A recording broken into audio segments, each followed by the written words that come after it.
Hi everyone, welcome back to the channel Nandana creations. Friends, ಇವತ್ತು ನಾನು bridal crochet design ತೋರಿಸ್ತಾ ಇದ್ದೀನಿ. ತುಂಬ ಸಿಂಪಲು, ಅಂದರೆ ಬ್ರೈಡಲ್ ಅಂತಲೂ ಹೇಳೋಕ್ಕಾಗಲ್ಲ, ಸಿಂಪಲ್ ಹೇಳೋಕ್ಕಾಗಲ್ಲ, ಸಿಂಪಲಾಗಿ ಗ್ರ್ಯಾಂಡ್ ಲುಕ್ ಬರುತ್ತೆ. ಸೊ ಸ್ಟಾರ್ಟ್ ಮಾಡೋಣ. ಆ್ಯಸ್ ಯೂಶುವಲ್ 6 ದಾರ ತೊಗೊಂಡು ಗಂಟು ಹಾಕಿ ರೆಡಿ ಮಾಡಿ ಇಟ್ಕೊಂಡಿದ್ದೀನಿ. ನೀಡಲ್ ನಂಬರ್ ಬಂದು 10 ಅಥವಾ 11 ತೊಗೊಂಡಿದ್ದೀನಿ. ಸೊ ಫಸ್ಟು ಸಿಂಗಲ್ ಕ್ರೋಶೆ ಮಾಡ್ಕೊಳ್ಳೋಣ. ನೀಡಲ್ ಹಾಕಿ ದಾರನ ತೊಗೊಂಡು ಬಂದು ಒಂದು ಸಿಂಗಲ್ ಕ್ರೋಶೆ ಮಾಡಿ ಲಾಕ್ ಮಾಡ್ಕೊಳ್ಳೋಣ. ಬೇಕಂದರೆ ಇನ್ನೂ ಒಂದು ಪಕ್ಕದಲ್ಲಿ ಸಿಂಗಲ್ ಕ್ರೋಶೆ, ಇಲ್ಲಾಂದರೆ ಡೈರೆಕ್ಟಾಗಿ 5 chain. Single step design friends. So slanting arches ಸ್ವಲ್ಪ ಡಿಫ್ರೆಂಟಾಗಿ ಟ್ರೈ ಮಾಡಿದ್ದೀನಿ. ಸೊ 5 ಚೈನ್ ಹಾಕಿ ಎಲ್ಲಿಗೆ ಬರುತ್ತೆ ಅಲ್ಲಿಗೆ ಲಾಕ್ ಮಾಡ್ಕೊಳ್ತಾ ಇದ್ದೀನಿ. ಸೊ ಎಲ್ಲಿಗೆ ಬರುತ್ತೆ ಅಲ್ಲಿಗೆ ಲಾಕ್ ಮಾಡಿಕೊಂಡು ಇನ್ನೂ ಒಂದು ಸಿಂಗಲ್ ಕ್ರೋಶೆ ಮಾಡ್ಕೊಳ್ಳೋಣ. ಪಕ್ಕದಲ್ಲೇ ಇನ್ನೂ ಒಂದು ಸಿಂಗಲ್ ಕ್ರೋಶೆ. ಇನ್ನು 1 ಟೈಮ್ ಆರ್ 2 ಟೈಮ್ಸ್ ಕೂಡ ಮಾಡ್ಕೋಬೋದು. ಗ್ಯಾಪ್ ಬೇಕಂದರೆ, ನಿಮಗೆ ಆರ್ಚ್ಗೆ ಮತ್ತು ಕುಚ್ಚಿಗೆ ಗ್ಯಾಪ್ ಬೇಕಂದರೆ ಇನ್ನೂ 1-2 ಸತಿ ಸಿಂಗಲ್ ಕ್ರೋಶೆ ಮಾಡ್ಕೊಳ್ಳಿ. ಇಲ್ಲಾಂದರೆ 1-2 ಸಾಕಾಗುತ್ತೆ. ಮತ್ತು ಸ್ವಲ್ಪ ದಾರ ಮೇಲೆ ಮಾಡಿ ಒಂದು ಸ್ಮಾಲ್ ಬೀಡ್ ತೊಗೋತಾ ಇದ್ದೀನಿ ಫ್ರೆಂಡ್ಸ್. ನಿಮ್ಮ ಚಾಯ್ಸ್, ಯಾವ್ದು ಬೀಡಾದರೂ ಪರವಾಗಿಲ್ಲ. ಇವನ್ ಲೆಂತಿ ಬೀಡ್ ನಡೆಯುತ್ತೆ, ರೌಂಡ್ ಬೀಡ್ ನಡೆಯುತ್ತೆ, ಬಿಗ್ಗದು ನಡೆಯುತ್ತೆ. ಸೊ ಡಿಸೈನ್ ಇರೋದು ಆಗುತ್ತೆ. ಸೊ ಅಲ್ಲಿಂದ ಬೀಡ್ ಲಾಕ್ ಆದಮೇಲೆ ಸುಜಿ ಮೇಲೆ ಒಂದು ಸತಿ ದಾರ ಸುತ್ಕೋತೀನಿ. ಸ್ಲ್ಯಾಂಟಾಗಿ ಈ ರೀತಿ ಒಂದು ಸ್ವಲ್ಪ ಗ್ಯಾಪಲ್ಲಿ ನಾನು ನೀಡಲ್ ಹಾಕಿ ದಾರನ ತರ್ತೀನಿ. ನೀಡಲ್ ಮೇಲೆ 2 ದಾರ ಇರುತ್ತೆ. ಫಸ್ಟ್ 2 ದಾರ ಒಂದು ಮಾಡ್ಕೊಳ್ಳೋಣ, ಮತ್ತು 2 ದಾರನ ಒಂದು ಮಾಡಿಕೊಂಡು ಒಂದು ಡಬಲ್ ಕ್ರೋಶೆ ಮಾಡ್ಕೊಳ್ಳೋಣ. ಸ್ಲ್ಯಾಂಟ್ ಆಗಿರಬೇಕು. ಬೀಡ್ ಒಂದು ಸೈಡು, ಈ ಸೈಡು ಸ್ಲ್ಯಾಂಟಾಗಿ ಒಂದು ಡಬಲ್ ಕ್ರೋಶೆ. ಅದಾದಮೇಲೆ 2 ಚೈನ್ಸ್ ಹಾಕೋತಾ ಇದ್ದೀನಿ. 2 ಚೈನ್ಸ್ ಹಾಕಿದ್ಮೇಲೆ ನೀಡಲ್ ಮೇಲೆ 1 ಟೈಮ್ ದಾರ ಸುತ್ಕೊಳ್ಳೋಣ. ಗ್ಯಾಪ್ ಏನಿದೆ ಕಂಬದ ಕೆಳಗಡೆ, ಸೊ ಆ ಟ್ರಯಾಂಗಲ್ ಶೇಪಲ್ಲಿ ಹೋಗಿ ದಾರನ ತಂದು 2 ದಾರ ಒಂದು ಮಾಡ್ಕೊಳ್ಳೋಣ, 2 ದಾರ ಒಂದು ಮಾಡ್ಕೊಳ್ಳೋಣ. ಈ ರೀತಿ ಡಬಲ್ ಕ್ರೋಶೆನ ಮಾಡ್ಕೊಂಡು ಹೋಗಬೇಕು. ನೀಡಲ್ ಮೇಲೆ 1 ಟೈಮ್ ದಾರ ಸುತ್ಕೊಳ್ಬೇಕು. ಅದೇ ಗ್ಯಾಪಲ್ಲಿ ಹೋಗಿ ದಾರನ ತಂದು 3 ದಾರ ಇರುತ್ತಲ್ವ, 2 ದಾರ ಒಂದು ಮಾಡ್ಕೊಳ್ಳೋಣ, ಮತ್ತು 2 ದಾರನ ಒಂದು ಮಾಡ್ಕೊಳ್ಳೋಣ. ಸೊ ಈ ರೀತಿ ಡಬಲ್ ಕ್ರೋಶೆನ ಮಾಡ್ಕೊಂಡು ಹೋಗ್ತಾ ಇದ್ದೀನಿ. ಒಂದೇ ಲೆಂತಲ್ಲಿ ನಾನಿಲ್ಲಿ ಏನು ಕಂಬ ಮಾಡಿದ್ದೀವಿ ಅದ್ರ ಫುಲ್ಲು 12 ಡಬಲ್ ಕ್ರೋಶೆ ಮಾಡ್ಕೊಳ್ತೀನಿ ಫ್ರೆಂಡ್ಸ್. 12 ಕಂಬಗಳನ್ನ ಹಾಕ್ಕೊಳ್ತೀನಿ ಇಲ್ಲಿ. ಸೊ ಕರೆಕ್ಟಾಗೆ 12 ಹಾಕ್ಕೊಳ್ತೀನಿ. ಸೊ ನೀಡಲ್ ಮೇಲೆ 1 ಟೈಮ್ ದಾರ ಸುತ್ಕೋಬೇಕು. ಗ್ಯಾಪಲ್ಲಿ ಹೋಗಿ ದಾರ ಅಂತಂದು 2 ದಾರ ಒಂದು, 2 ದಾರ ಒಂದು, ಈ ರೀತಿ ಡಬಲ್ ಕ್ರೋಶೆನ ಕಂಬ ಫಿಲ್ ಮಾಡ್ಕೊಳ್ತೀನಿ. 12 ಮಾಡ್ಕೊಳ್ತೀನಿ. ಸೊ 12 ಆದಮೇಲೆ 12 ಕಂಬ ಆದಮೇಲೆ ಅದು ಎಲ್ಲಿಗೆ ಬರುತ್ತೆ ಅಲ್ಲಿ ಕರೆಕ್ಟಾಗಿ ನೋಡಿಕೊಂಡು ನೀಡಲ್ ಹಾಕಿ ದಾರ ಅಂತಂದು 2 ದಾರ ಸೇರಿ ಒಂದು ಮಾಡ್ಕೊಳ್ಳೋದು. ಒಂದು ಕಂಬ ಮಾಡಿದ್ದೀನಿ. ಸೊ ಈ ರೀತಿ ಸ್ಲ್ಯಾಂಟಾಗಿ ಆರ್ಚ್ ಫಾರ್ಮ್ ಆಗುತ್ತೆ. ನಮಗೆ ಆ ಥರನೇ ಬೇಕು. ಇದು ಬರೀ ಇಷ್ಟಕ್ಕೆ ಕುಚ್ಚು ಕೊಟ್ಕೊಂಡು ತುಂಬ ಸಿಂಪಲ್ ಡಿಸೈನ್ ಆಗುತ್ತೆ ಫ್ರೆಂಡ್ಸ್. ಇದಕ್ಕೆ ಸ್ವಲ್ಪ ಎಕ್ಸ್ಟ್ರಾ ಡಿಸೈನ್ ಇದೆ. ಸೊ ಸ್ವಲ್ಪ ಡಿಸೈನ್ನ ಟರ್ನ್ ಮಾಡ್ಕೋತೀನಿ ಬ್ಯಾಕ್ ಸೈಡ್ಗೆ. ಕಂಬಗಳೇನಿದೆ ಅದ್ರ ಮೇಲೆಲ್ಲ ಹೋಲ್ಸ್ ಇರುತ್ತಲ್ವ, ಫಸ್ಟ್ ಕಂಬದ ಮೇಲೆ ಹೋಲ್ ಗ್ಯಾಪ್ಗೆ ನೀಡಲ್ ಹಾಕಿ ದಾರ ತಂದು 2 ಸೇರಿ ಲಾಕ್ ಮಾಡ್ಕೊಳ್ತೀನಿ. ಒಂದು ಸಿಂಗಲ್ ಕ್ರೋಶೆ ಆಗುತ್ತೆ ಫಸ್ಟ್ ಕಂಬದ ಮೇಲಿರೋ ಹೋಲ್ಗೆ.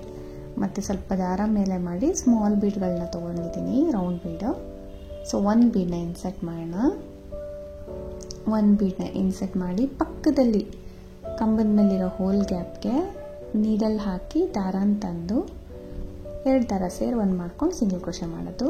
ಮತ್ತು ಪಕ್ಕದ ಕಂಬದಕ್ಕೆ ವಿತೌಟ್ ಬೀಡ್ ಸಿಂಗಲ್ ಕ್ರೋಶೆ, ಮತ್ತು ಬೀಡ್ ಹಾಕಿ ನೆಕ್ಸ್ಟ್ ಹೋಲ್ಗೆ ಸಿಂಗಲ್ ಕ್ರೋಶೆ. 1 ಹೋಲ್ಗೆ ವಿತ್ ಬೀಡ್ ಸಿಂಗಲ್ ಕ್ರೋಶೆ, 1 ಹೋಲ್ಗೆ ವಿತೌಟ್ ಬೀಡ್ ಸಿಂಗಲ್ ಕ್ರೋಶೆ. ಒಂದಕ್ಕೆ ಹಾಗೆ ಸಿಂಗಲ್ ಕ್ರೋಶೆ ಮಾಡಿ ಒಂದು ಹೋಲ್ಗೆ ಬೀಡನ್ನ ಹಾಕಿ ಸಿಂಗಲ್ ಕ್ರೋಶೆ ಮಾಡಬೇಕು. ಸೊ ಪಕ್ಕದಲ್ಲಿ ಹಾಗೆ ಮಾಡಬೇಕು. ಒಂದು ಹೋಲ್ ಗ್ಯಾಪ್ಗೆ ಹಾಗೆ ಮಾಡಿ ಇನ್ನೊಂದು ಹೋಲ್ ಗ್ಯಾಪ್ಗೆ ಬೀಡ್ ಇನ್ಸರ್ಟ್ ಮಾಡಿ ಹೋಲ್ ಗ್ಯಾಪ್ಗೆ ಮಾಡ್ತೀವಿ. ಪ್ರತಿ ಹೋಲ್ಗೂ ಮಾಡಬೇಕು ಫ್ರೆಂಡ್ಸ್. ಇಲ್ಲಿ ನಮಗೆ 5 ಬೀಡ್ಸ್ ಬರುತ್ತೆ. ಸೊ ಈ ರೀತಿ 5 ಬೀಡ್ಸ್ನ ಹಾಕ್ಕೊಳ್ತೀನಿ. ಇನ್ಸರ್ಟ್ ಮಾಡಿ ಸಿಂಗಲ್ ಕ್ರೋಶೆ ಮಾಡಿ ಇನ್ನು 1 ಟೈಮ್ ಮಾಡ್ಕೊಳ್ಳಿ. ಸೊ ನಮಗೆ 4 ಆಯ್ತಲ್ವ, ಇನ್ನೂ 1 ಇಡಿಸುತ್ತೆ. ಸೊ 5 ಬೀಡ್ಸ್ ಕರೆಕ್ಟಾಗಿ ಇಡಿಸುತ್ತೆ. ಆ ಲಾಸ್ಟಲ್ಲಿ ಎಕ್ಸ್ಟ್ರಾ ಆಗುತ್ತಲ್ವ ಫ್ರೆಂಡ್ಸ್, ಅಲ್ಲಿ 12 ಕಂಬ ಅಲ್ಲಿಗೆ ಸರಿ ಹೋಗುತ್ತೆ ನಮಗೆ. ಲಾಕ್ ಮಾಡಿ ಇನ್ನು 1 ಹೋಲ್ ಗ್ಯಾಪ್ಗೆ ಮಾಡ್ತೀವಿ. ಲಾಸ್ಟಲ್ಲಿ ಹಾಗೆ ಬಿಡ್ತೀನಿ. 2 ಚೈನ್ ಪಕ್ಕದಲ್ಲಿ ಕಂಬ ಇರುತ್ತಲ್ವ, ಅದು ಹಾಗೆ ಬಿಟ್ಬಿಡ್ತೀನಿ. ಸೊ ಟರ್ನ್ ಮಾಡ್ಕೊಳ್ಳೋಣ. ಇವಾಗ 5 ಬೀಡ್ಸ್ ಹಾಕಿ ಒಂದು ಎಕ್ಸ್ಟ್ರಾ ಸಿಂಗಲ್ ಕ್ರೋಶೆ ಮಾಡಿ ಟರ್ನ್ ಮಾಡ್ಕೊಳ್ತಾ ಇದ್ದೀನಿ. ಸೊ ಟರ್ನ್ ಮಾಡಿಕೊಂಡು ಇಲ್ಲಿಂದ ಫ್ರೆಂಡ್ಸ್ ನಾನು ಈ ಥರ ಬರುತ್ತೆ ಸಿಂಗಲ್ ಕ್ರೋಶೆ ಹಾಕಿ ಬೀಡ್ಸ್ ಹಾಕಿರೋದು. ಇಲ್ಲಿಂದ 2 ಚೈನ್ ಹಾಕ್ಕೊಳ್ತೀನಿ. 2 ಚೈನ್ ಹಾಕ್ಕೊಂಡು ಸುಜ್ಜಿ ಮೇಲೆ 1 ಟೈಮ್ ದಾರ ಸುತ್ಕೊಳ್ತೀನಿ. ಸೊ ನಾವು ಇಲ್ಲಿ ಬೀಡ್ ರೈಟ್ ಸೈಡ್ ಕೂಡ ಹಾಕೋಬಹುದು, ಇಲ್ಲಾಂದರೆ ನಾನು ಫಸ್ಟ್ ಲೆಫ್ಟ್ ಸೈಡ್ಗೆ ಹಾಕೋತಾ ಇದ್ದೀನಿ. ನಿಮಗೆ ಅಲ್ಲೂ ಬೇಕನ್ಸರೆ ಹಾಕೋಬಹುದು. ಇಲ್ಲಿ ಪಫ್ನ ಡಿಸೈನ್ ಟ್ರೈ ಮಾಡಿದ್ದೀನಿ ಫ್ರೆಂಡ್ಸ್, ಸ್ಲ್ಯಾಂಟಿಂಗ್ ಆರ್ಚಿಗೆ ಪಫ್ ಹಾಕಿದ್ರೆ ಯಾವ ರೀತಿ ಕಾಣುತ್ತೆ ಅಂತ. ಸೊ 2 ಬೀಡ್ ಮಧ್ಯೆ ಇರೋ ಹೋಲ್ ಗ್ಯಾಪ್ಗೆ ನಾನು ನೀಡಲ್ ಹಾಕಿ ದಾರನ ತರ್ತೀನಿ. ಒಂದು ಡಬಲ್ ಕ್ರೋಶನ ಮಾಡ್ಕೊಳ್ತೀನಿ. 2ರಲ್ಲಿ 1, 2ರಲ್ಲಿ 1 ಈ ರೀತಿ ಡಬಲ್ ಕ್ರೋಶ ಮಾಡಿಕೊಂಡೆ. ಸೊ ಡಬಲ್ ಕ್ರೋಶ ಆದಮೇಲೆ 2 ಚೈನ್ ಮಾಡ್ಕೊಳ್ತೀನಿ. ಸ್ಟಾರ್ಟಿಂಗ್ 2 ಚೈನ್ ಆಗಿ ಒಂದು ಕಂಬ ಮಾಡಿದ್ದೀನಿ, ಮತ್ತೆ 2 ಚೈನ್ ಮಾಡಿ ಸೂಜಿ ಮೇಲೆ 1 ಟೈಮ್ ದಾರ ಸುತ್ಕೋಬೇಕು. ಈ ಗ್ಯಾಪ್ ಏನಿದೆ ಕಂಬದ ಕೆಳಗಡೆ ಅಲ್ಲಿ ನೀಡಲ್ ಹಾಕಿ ದಾರನ ತಂದು ಇವಾಗ ಏನೂ ಮಾಡಬಾರ್ದು, ಹಾಗೆ ಇಟ್ಕೋಬೇಕು. 2ರಲ್ಲಿ 1, 2ರಲ್ಲಿ 1 ಮಾಡ್ತೀವಲ್ಲ ಆ ಥರ ಮಾಡಬಾರ್ದು. ಸೊ ನೀಡಲ್ ಮೇಲೆ ಮತ್ತೆ ದಾರ ಸುತ್ಕೊಂಡು ಅದೇ ಗ್ಯಾಪಲ್ಲಿ ಹೋಗಿ ದಾರನ ತಂದು ಹಾಗೆ ಇಟ್ಕೋಬೇಕು. ಸೊ ಮತ್ತೆ ನೀಡಲ್ ಮೇಲೆ ದಾರ ಸುತ್ಕೋಬೇಕು, ಗ್ಯಾಪಲ್ಲಿ ಹೋಗಿ ದಾರನ ತಂದು ಹಾಗೆ ಇಟ್ಕೋಬೇಕು.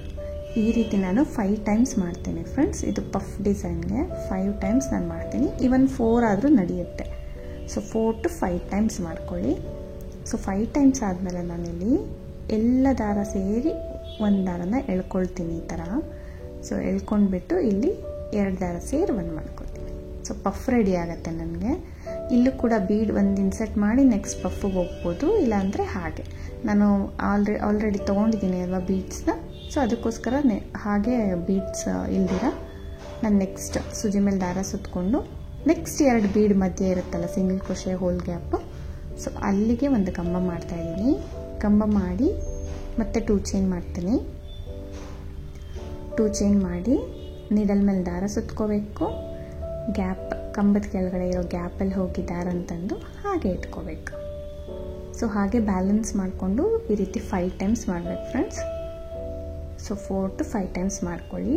ಪಫ್ ಆದ ತಕ್ಷಣ ನೀವು ಬೇಕಂದರೆ ಬೀಡ್ ಹಾಕೋಬೋದು, ಬೇಡ ಅಂದರೆ ಹೀಗೆ ಕಂಟಿನ್ಯೂ ಮಾಡ್ಬೋದು. ಸೊ ಎಲ್ಲ ದಾರ ಸೇರಿ ಒಂದು ಸತಿ ದಾರನ ಈ ಥರ ಎಳ್ಕೊಂಡು ಇಲ್ಲಿ ಲಾಕ್ ಮಾಡೋದು. 2 ದಾರ ಸೇರಿ 1 ಮಾಡಿ ಲಾಕ್ ಆಗುತ್ತೆ. ಸೊ ಈ ರೀತಿ ಪಫ್ ರೆಡಿ ಆಗುತ್ತೆ ನನಗೆ. ಸೊ ಇದರಲ್ಲಿ ಚಿಕ್ಕ ಚಿಕ್ಕ ಆರ್ಚ್ಗಳು ಟ್ರೈ ಮಾಡಿದ್ದೀನಿ ಫ್ರೆಂಡ್ಸ್, ಅದು ಕೂಡ ತುಂಬ ಚೆನ್ನಾಗಿ ಬಂದಿದೆ. ಇದು ಪಫ್ ಇನ್ನೊಂಥರ ಡಿಫ್ರೆಂಟಾಗಿ ಕಾಣುತ್ತೆ. ಸಿಂಗಲ್ ಕಲರಲ್ಲಿ ಟ್ರೈ ಮಾಡಿದ್ದೀನಿ.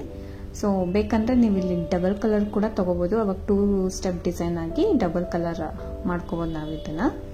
ಸೊ ನಾವು ಹಿಂದೆಗಡೆಯಿಂದ ಏನು ಬೀಡ್ಸ್ ಹಾಕಿದ್ದೀನಿ 5 ಬೀಡ್ಸು 2 ಪಫ್ ಮಧ್ಯದಲ್ಲಿ ಬೀಡ್ ಬರೋ ಥರ ಮಾಡಿರೋದು ಫ್ರೆಂಡ್ಸ್. ಆ ಬೇಡ ಅಂದರೆ ಅದನ್ನು ಕೂಡ ಸ್ಕಿಪ್ ಮಾಡಿ ನೀವು ಲಾಸ್ಟ್ ಸ್ಟೆಪ್ಗೆ ಪಫ್ ಆದಮೇಲೆ ಬೀಡ್ ಕೂಡ ನೀವು ಹಾಕ್ಕೋಬೋದು. ಸ್ಟೋನ್ ಚೈನ್ ಸ್ಟಿಕ್ ಮಾಡ್ಬೋದು. ನಿಮ್ಮ ಕ್ರಿಯೇಟಿವಿಟಿ ಯಾವ ರೀತಿ ಆದರೂ ನೀವು ಡಿಸೈನ್ನ ಚೇಂಜ್ ಮಾಡ್ಕೋಬೋದು. ಸೊ ಪಫ್ ಸ್ಲ್ಯಾಂಟಿಂಗ್ ಆರ್ಚಿಗೆ ಯಾವ ರೀತಿ ಕಾಣುತ್ತೆ ಅಂತ ನಾನು ಇಲ್ಲಿ ತೋರಿಸ್ತಾ ಇದ್ದೀನಿ. ಸೊ 5 ಪಫ್ ಬರುತ್ತೆ ನಮಗಿಲ್ಲಿ ನೋಡಿ, ಎಲ್ಲ ಸೇರಿ ಲಾಕ್ ಮಾಡ್ಕೊಳ್ಳೋದು.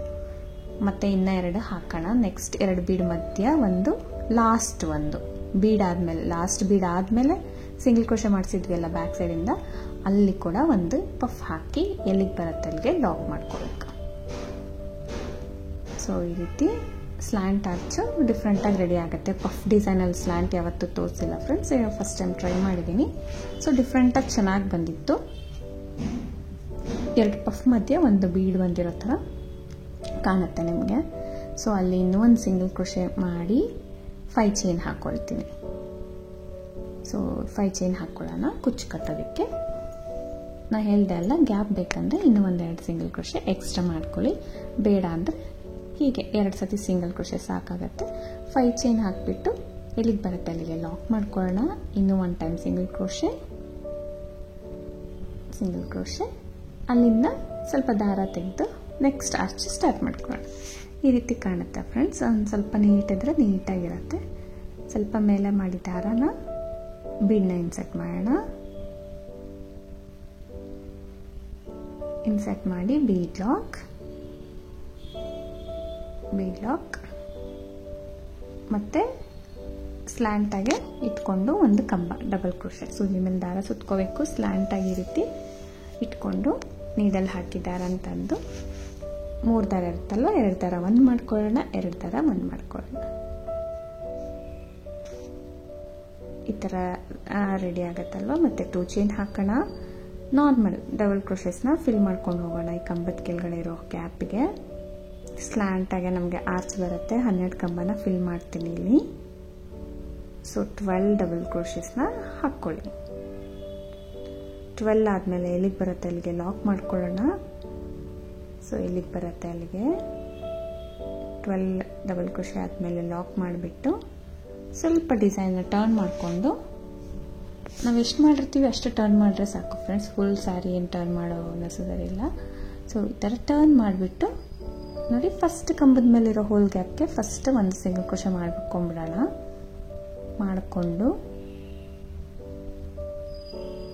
ಯಾಕಂದರೆ ಅಲ್ಲೂ ಒಂದು ಪಫ್ ಬರುತ್ತೆ ನಮಗೆ ಬ್ಯಾಕ್ ಸೈಡಿಂದ. ಸೊ ಸ್ವಲ್ಪ ದಾರ ಮೇಲೆ ಮಾಡಿ ಒಂದು ಬೀಡನ್ನ ಇನ್ಸೆಟ್ ಮಾಡಿ, ನೆಕ್ಸ್ಟ್ ಕಂಬದ ಮೇಲಿರೋ ಹೋಲ್ ಗ್ಯಾಪ್ ಅಂದರೆ ಪಕ್ಕದಲ್ಲಿರೋ ಹೋಲ್ಗೆ ನಾವು ಸಿಂಗಲ್ ಕ್ರೋಶೆ ಮಾಡಬೇಕು. ಒಂದು ಹೋಲ್ಗೆ ವಿತ್ ಬೀಡ್ ಮಾಡೋಣ, ಒಂದು ಹೋಲ್ಗೆ without bead single crochet. So ತುಂಬ ಈಸಿಯಾಗಿ ಬೇಗ ಮುಗ್ದೋಗುತ್ತೆ ಫ್ರೆಂಡ್ಸ್. 2 hours ಸಾಕಾಗುತ್ತೆ ನಿಮಗೆ ಡಿಸೈನು ಒಂದು ಸ್ಯಾರಿ ಫುಲ್ ಕಂಪ್ಲೀಟ್ ಮಾಡಬೇಕಾದ್ರೆ. ಒಂದು 2 hours ಸಾಕು. ಅಂದರೆ ಬಿಗಿನರ್ಸ್ ಅಂದರೆ ಸ್ವಲ್ಪ ಟೈಮ್ ತೊಗೋತಾರೆ ಅನಿಸುತ್ತೆ, ಪಫ್ ಅಲ್ವಾ. ನಾರ್ಮಲ್ ರೆಗ್ಯುಲರಾಗಿ ಹಾಕೋರಿಗೆ ಒಂದು 2 hours ಮ್ಯಾಕ್ಸ್ ಟು ಮ್ಯಾಕ್ಸ್ ಅಷ್ಟೇ ಸಾಕಾಗುತ್ತೆ. ಸೊ ಗ್ರ್ಯಾಂಡ್ ಲುಕ್ಕು ಬರುತ್ತೆ ನಿಮಗೆ ಈಸಿಯಾಗಿ. ಸ್ಲ್ಯಾಂಟಿಂಗ್ ಆರ್ಚಸ್ ಅಷ್ಟು ಬೇಗ ಆಗುತ್ತೆ ನಮಗೆ, ಲುಕ್ ಮಾತ್ರ ತುಂಬ ಚೆನ್ನಾಗಿ ಬರುತ್ತೆ. ಸೊ ಈ ಥರ ಕೂಡ ಒಂದು ಸರಿ ಟ್ರೈ ಮಾಡಿ ನೋಡಿ. ನಾರ್ಮಲ್ ರೆಗ್ಯುಲರ್ ಪಿಕೌಟ್ಸ್ ಹಾಕ್ತೀವಿ ಅಥವಾ ಬರೀ ಕಂಬಗಳು ವಿತ್ ಬೀಡ್ ಹಾಕ್ತಿದ್ವಿ ಅಲ್ವಾ. ಸೊ ಈ ಥರ ಪಫ್ ಕೂಡ ಒಂದು ಸರಿ ಟ್ರೈ ಮಾಡಿ ನೋಡಿ, ಡಿಫ್ರೆಂಟಾಗಿ ಕಾಣುತ್ತೆ. ನೋಡಿ 2 ಬೀಡ್ ಮಧ್ಯ ಇನ್ನೂ ಒಂದು ಡಬಲ್ ಕ್ರೋಶೆ ಮಾಡ್ತಾ ಇದ್ದೀನಿ. ಡಬಲ್ ಕ್ರೋಶೆ ಮಾಡಿ 2 ಚೈನ್ ಮಾಡಿ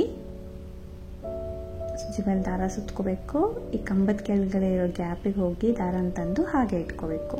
ಈ ರೀತಿ 5 ಸತಿ ನಾನು ಮಾಡ್ತೀನಿ. 5 ಟೈಮ್ಸ್ ಈ ಥರ ನೀಡಲ್ಲಿ ಹಾಕಿ ದಾರ ತಂದು ಹಾಗೆ ಇಟ್ಕೋಬೇಕು. ಸ್ವಲ್ಪ ಫಾಸ್ಟಾಗಿ ತೋರಿಸ್ತಾ ಇದ್ದೀನಿ ಫ್ರೆಂಡ್ಸ್. ಹಾಗೆ ಇಟ್ಕೊಂಡು ಎಲ್ಲ ದಾರ ಸೇರಿ ಒಂದು ಸತಿ ಈ ಸೈಡ್ ಎಳ್ಕೊಂಡು ಲಾಕ್ ಮಾಡ್ಕೊಳ್ಳೋದು. ಪಫ್ ರೆಡಿ ಆಗುತ್ತೆ. ಇದೇ ರೀತಿ ಇನ್ನೂ 4 ಪಫ್ನ 2 ಬೀಡ್ ಮಧ್ಯೆ ಇರೋ ಸಿಂಗಲ್ ಕ್ರೋಶೆಗೆ ಹೋಲ್ಗೆ ನಾನು ಪಫ್ ಮಾಡ್ಕೊತೀನಿ. ಒಂದು ಕಂಬ ಮಾಡಬೇಕು ಫಸ್ಟ್, ಮತ್ತು 2 ಚೈನ್ ಮಾಡಿ 5 ಟೈಮ್ಸ್ ದಾರ ಎಳ್ಕೊಂಡು ಪಫ್ ಮಾಡ್ಕೊಳ್ಳೋದು. ಮತ್ತು ಅದು ಎಲ್ಲಿಗೆ ಬರುತ್ತೆ ಅಲ್ಲಿಗೆ ಲಾಕ್ ಮಾಡಿದ್ದೀನಿ. ಮತ್ತು ಇನ್ನೂ ಒಂದು ಸಿಂಗಲ್ ಕ್ರೋಶೆ ಎಕ್ಸ್ಟ್ರಾ ಹಾಕಿ 5 ಚೈನ್ ಹಾಕಿ ಲಾಕ್ ಮಾಡಿದ್ದೀನಿ. ಸೊ ಇಲ್ಲಿ ಕುಚ್ಚು ಬರುತ್ತೆ ನಮಗೆ. 5 ಚೈನ್ ಎಲ್ಲೆಲ್ಲಿದೆ ಅಲ್ಲಿ ಕುಚ್ಚು ಬರುತ್ತೆ. ತುಂಬ ನೀಟಾಗಿರುತ್ತೆ ಫ್ರೆಂಡ್ಸ್. ಬೀಡ್ಸ್ ಹೇಳ್ದೆ ಅಲ್ವಾ, ಬೇಕಂದರೆ ಲಾಸ್ಟ್ ಸ್ಟೆಪ್ಪಲ್ಲಿ ಪಫ್ ಆದಮೇಲೆ ಬೀಡ್ ಕೂಡ ಹಾಕ್ಕೋಬೋದು. ನಾನು ಇಲ್ಲಿ ಮಧ್ಯದಲ್ಲಿ ಬರೋ ಥರ ಹಾಕಿದ್ದೀನಿ. ಮೇಲೆ ಬರೋ ಥರ ಕೂಡ ನೀವು ಹಾಕ್ಕೋಬೋದು ಮೇಲೆ. ಸೊ ಮತ್ತು ಕೌಂಟಿಂಗ್ಸ್ ಕೂಡ ನಿಮಗೆ ಯಾವ ರೀತಿ ಬೇಕಾಗುತ್ತೆ ಆ ರೀತಿ ಚೇಂಜ್ ಮಾಡ್ಕೋಬೋದು. ಸೊ ಬೀಡ್ ಕೂಡ ಅಷ್ಟೇ. ಮತ್ತು ಲಾಸ್ಟ್ವರೆಗೂ ಹೀಗೆ ಮಾಡಿಬಿಟ್ಟು ಒಂದು 2-3 ಚೈನ್ ಎಕ್ಸ್ಟ್ರಾ ಹಾಕಿ ಕಟ್ ಮಾಡಿ ಎಂಡ್ ಮಾಡಿ ಫ್ರೆಂಡ್ಸ್. ಆಲ್ಮೋಸ್ಟ್ ಕುಚ್ಚು ಎಂಡ್ ಆಗೋ ಥರ ನೋಡಿ, ಇಲ್ಲಾಂದರೆ ಆರ್ಚ್ ಎಂಡ್ ಆಗೋ ಥರ ನೋಡಿ. ಸೊ ಇಲ್ಲಿ ನೋಡಿ ಕುಚ್ಚು ಕಟ್ಟಿದ್ದೀನಿ. 137 ದಾರ ಸುತ್ಕೊಂಡು ಕುಚ್ಚು ಕಟ್ಕೊಂಡಿದ್ದೀನಿ. ಸೊ ಆರ್ಚ್ ಎಷ್ಟುದ್ದ ಇದೆ ಅಷ್ಟುದ್ದ ಕಟ್ಟಿದ್ರೆ ಸಾಕಾಗುತ್ತೆ. ಇಲ್ಲ ಬೇಬಿ ಕುಚ್ಚು ಚೆನ್ನಾಗಿರುತ್ತೆ, ಸ್ವಲ್ಪ ಡಿಫ್ರೆಂಟ್ ಆಗಿರುತ್ತೆ ನೋಡಿ. ಆರ್ಚ್ ಸ್ಲ್ಯಾಂಟಿಂಗ್ ಆರ್ಚ್ ಏನಿದೆ ಅದು ಎಂಡಲ್ಲಿ ಲಾಸ್ಟಲ್ಲಿ ಸ್ವಲ್ಪ ಡಿಫ್ರೆಂಟಾಗಿ ಶೇಪ್ ಬರುತ್ತೆ ನಿಮಗೆ. ಒಂಥರ ಪಫ್ದು ಡಿಫ್ರೆಂಟಾಗಿ ಕಾಣುತ್ತೆ. ಸೊ ನಾರ್ಮಲ್ ಪಿಕೋಟ್ಸು ಅದು ಇದು ಟ್ರೈ ಮಾಡ್ತಾ ಇರ್ತೀವಲ್ಲ, ಅದ್ರ ಬದಲು ಒಂದು ಸತಿ ಪಫ್ದು ಟ್ರೈ ಮಾಡಿ ನೋಡಿ, ಡಿಫ್ರೆಂಟಾಗಿ ಚೆನ್ನಾಗಿ ಕಾಣ್ಬೋದು, ನಿಮಗೂ ಇಷ್ಟ ಆಗ್ಬೋದು. ಸೊ ಇದಕ್ಕೆ ಪ್ರೈಸ್ ಬಂದು ಫ್ರೆಂಡ್ಸ್ 550 to 650 700ವರೆಗೂ ಚಾರ್ಜ್ ಮಾಡ್ಬೋದು. ಪ್ಲೇಸಸ್ ಡಿಪೆಂಡ್ ಆಗುತ್ತೆ. ಸೊ 600 to 700ವರೆಗೂ ಮಿನಿಮಮ್ ಚಾರ್ಜ್ ಮಾಡ್ತಾರೆ. ಸೊ ನಿಮ್ಗೆ ಇಷ್ಟ ಆಗಿದರೆ ಖಂಡಿತ ಟ್ರೈ ಮಾಡಿ. ಲೈಕ್ ಕೊಡೋದನ್ನ ಮರಿಬೇಡಿ. ಹೊಸಬ್ರು ನೋಡ್ತಾರೆ ಪ್ಲೀಸ್ ಸಬ್ಸ್ಕ್ರೈಬ್ ಮಾಡಿ. Thank you for watching friends. Thank you.